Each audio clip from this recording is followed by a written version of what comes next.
Agradecemos el contacto. ¿Cómo empezar a analizar esta fecha tan especial? Le agradecemos el contacto entonces a Bruno. Buen día, ¿cómo le va? ¿Qué tal? Buen día, ¿cómo están? Un gusto hablar con ustedes, como siempre. Igualmente.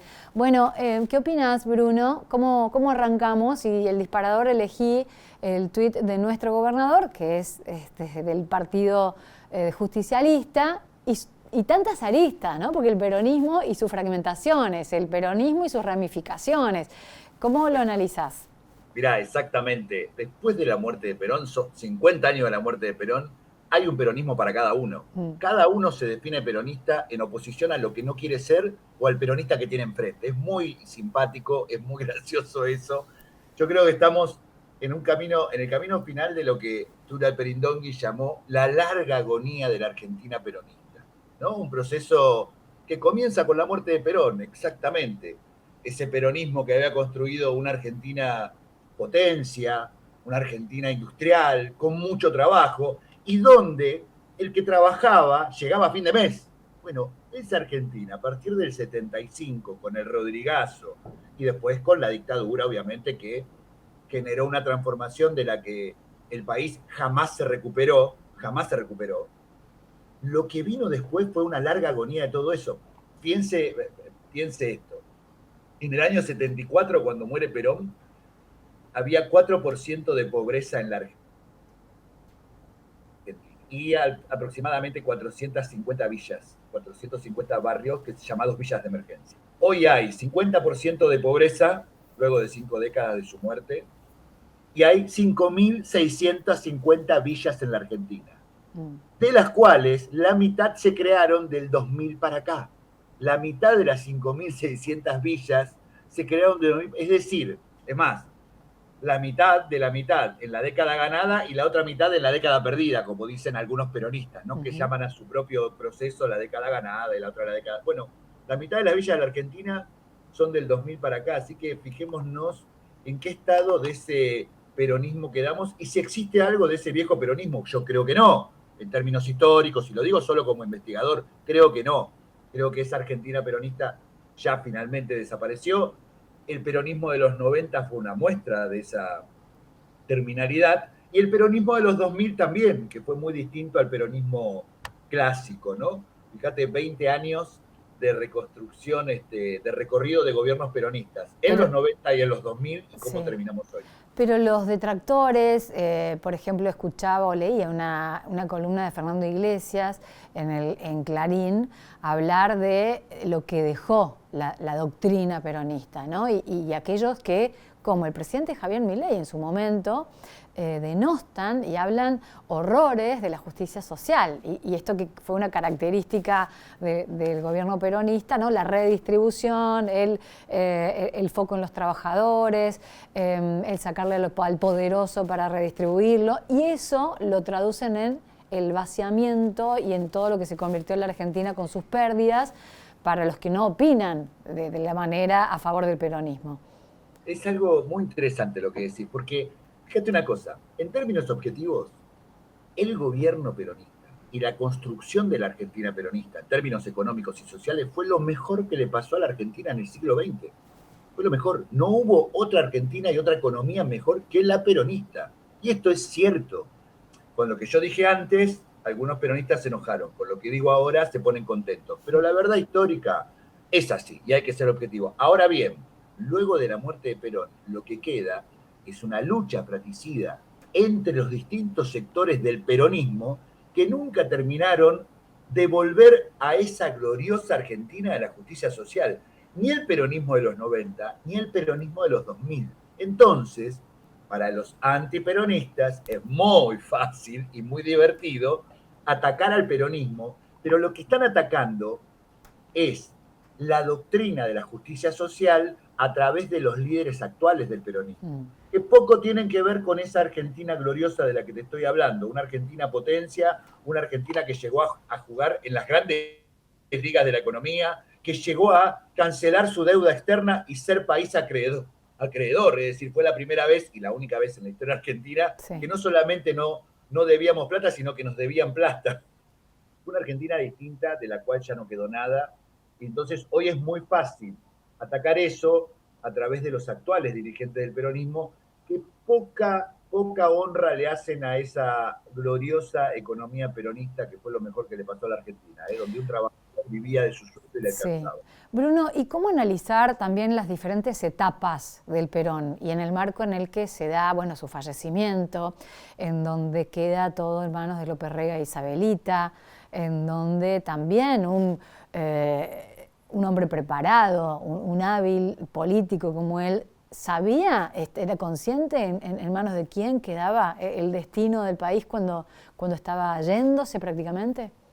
Wow, qué buena pregunta, porque es un momento tremendo de la Argentina, es un momento dolorosísimo, con un enfrentamiento ideológico de la Guerra Fría entre izquierda y derecha, entre yanquis y marxistas, algo que él, a lo que él se había opuesto. Pensá que el peronismo surge como una doctrina muy criolla y muy mestiza que le dice a los europeos y a los norteamericanos ni yanquis ni marxistas, peronistas. Tercera posición, se quiere alejar de esas categorías. Él queda exiliado durante casi 20 años y prohibido, y esas categorías de izquierda y derecha terminan peleándose a los tiros en la Argentina. Cuando él vuelve, y por eso me gustó tu pregunta, él sabe que se va a morir. Y es increíble pensar, y doloroso también pensar, que él vuelve con Isabel y López Rega, sabiendo que el gobierno va a quedar en manos de ellos, y sabiendo que él va a morir. Pero también vuelve porque, como buen anticomunista, siempre lo fue, siempre recuerdo el discurso de Perón de agosto del 44 en la Bolsa de Comercio, búsquenlo porque está digitalizado, es una genialidad cuando él dice, atendamos los requerimientos de los obreros porque si no se hacen comunistas o peor, se pueden hacer anarquistas y esos son más peligrosos todavía, decía Perón, en el 44. Así que repartan un poquito de las ganancias. Ese Perón, ya viejo, vuelve siendo anticomunista, quiere frenar esa lucha fratricida entre izquierda y derecha, pero también sabe que se va a morir. Entonces uno dice, bueno, querido Perón, sabías en quién nos dejabas, en manos de quién nos dejabas. Y fue muy doloroso también esa partida, ¿no? Porque no pudo pacificar el país que él venía a ordenar. ¿Es un problema peronista esto de no dejar preparado a seguidores, a quienes van a continuar Mirá las qué interesante. estrategias? Mirá qué interesante, porque es cierto que los movimientos populistas, como fue el radicalismo en los 20 con Irigoyen, que no dejó líderes, como fue el peronismo en los 40, que no dejó líderes también, como fue el menemismo, que se disgregó y terminó en la Alianza, o como fue el kirchnerismo, que se disgregó y terminó en Macri y Alberto Fernández. Esos movimientos con líderes tan potentes no crean líderes nuevos que los superen. Fíjate un ejemplo que a veces les duele a mis amigos peronistas, cuando digo, Cristina Kirchner eligió a todos candidatos de menor calidad que ella, que no le hicieran sombra, y fueron todos perdedores. ¿Pero había candidatos de mejor calidad? Tal vez no, tal vez no. Esa es una pregunta contrafáctica, pero interesante, porque es cierto que durante esos mandatos largos tan personalistas, no dejan sobresalir a nadie que le haga sombra al líder, que por un lado es necesario para que siga siendo líder, pero por otro lado es muy pecaminoso para el futuro, es muy ominoso, perdón, digo, para el futuro, porque lo complica. Cuando ese líder ya no está, se empiezan a pelear los que heredan, viste que las herencias son para pelea, siempre. Bueno, los herederos de Perón todavía están peleándose entre ellos, a ver quién es el líder de la doctrina. Bueno, ¿y quién es el más representativo para vos, según tu análisis y los datos y tus investigaciones? Es muy difícil pensarlo, porque tenés economistas del peronismo muy brillantes, que miran la economía, por ejemplo, desde el sector externo, y que saben mucho de economía y de economía peronista, pero que en términos políticos están muy a la derecha, más cercanos a la AAA que a lo que es el peronismo más progresista, ¿no?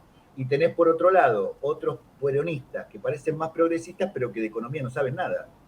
Entonces, hoy es complicado entender alguna referencia de quién puede ser el representante de ese peronista, de ese peronismo, de la mejor economía que tuvo la Argentina en los años 50 y 60 y 70, y que lamentablemente sus herederos se encargaron de dilapidar, ¿no? Si tuvieras que definir el trayecto político de Perón, desde su etapa más militar, bueno, siempre fue militar, hasta su desarrollo bien político y el desarrollo de la doctrina, ¿cómo serían esas etapas? ¿La más brillante o la menos brillante hasta el ocaso?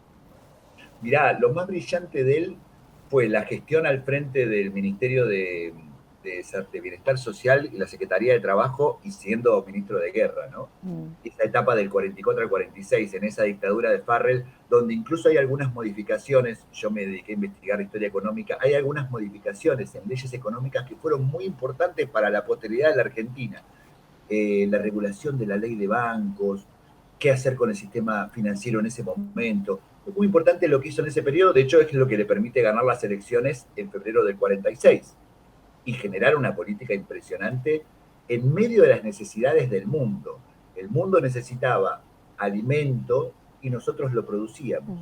Hoy el mundo necesita alimento y energía, nosotros producimos las dos cosas para mucha gente y no lo tenemos ni siquiera para nuestro pueblo, ¿no? Qué interesante. Bueno, pero digo, ese primer periodo de la Argentina fue brillante, aprovechando las condiciones externas de la economía mundial y sobre todo, insisto, me impresiona que un hombre que en ese momento ve que los ganadores de la Segunda Guerra Mundial se están dividiendo el mundo, que son los norteamericanos y los soviéticos, es decir, el capitalismo y el comunismo, y él les dice a los dos, ni yanquis ni marxistas, tercera posición.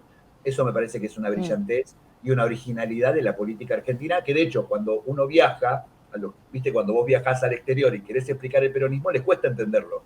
Dicen, ¿pero qué es? ¿De izquierda o de derecha? Porque las categorías son esas en política. Y vos decís, no, ni de izquierda ni de derecha, es algo mucho más amplio.